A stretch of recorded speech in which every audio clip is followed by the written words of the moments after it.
since you're asking me to continue my swap AU first, I'm going to explain it so you know what's going on.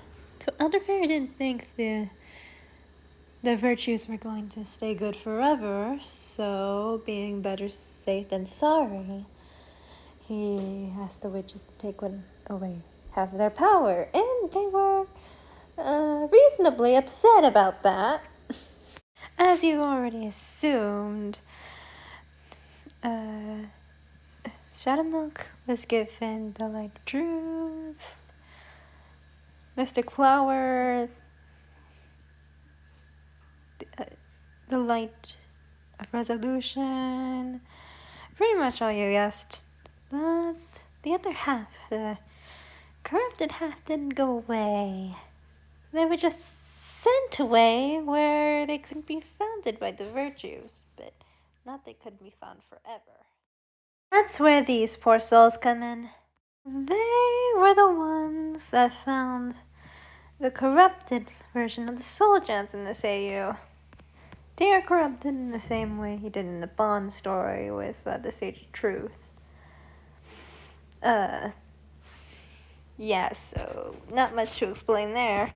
White Lily seeked out Elder Fairy in the same way that it did in the canon story, but it ended a little differently. By differently, I mean, she finds out the truth of how her soul gem existed and kinda freaks out and runs away and doesn't ever go to the witch's banquet.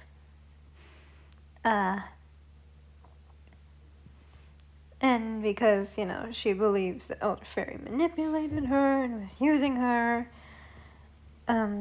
she vows to herself never to that only her voice should be heard in the mist of silence. Golden Cheese, scarred by her two friends' corruption, kinda went into a spiral. She went on full-on greed mode and destroyed anything that didn't make her happy, which was a lot of things. And eventually, she started getting joy out of the things she destroyed. To anyone that failed her, aka died, they were sent to be tortured forever. And also still serve her for her magic. It's like pretty much in her society at this point in this AU. Like, dying is a taboo. Dark Cow kind of lost the joy in life and was like, why do we have to take care of these people who will eventually just crumble and cause me more heartache? And then he massacred them, his son being the only survivor.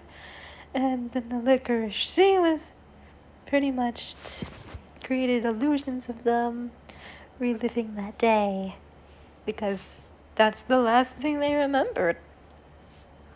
And this AU, because her friends are out doing murder sprees or just being evil in general,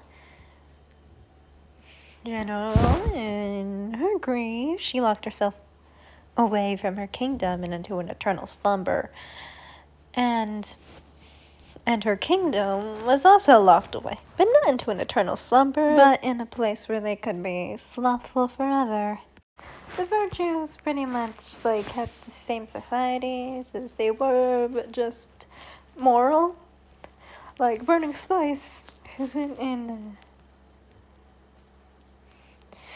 have constant death, and Mystic Flower Society still exists, and Sage of Truth does. I mean, he didn't even have a society, but he pretty much just moved away from the Spire. I mean, I guess it got renamed to the Peak after those years, and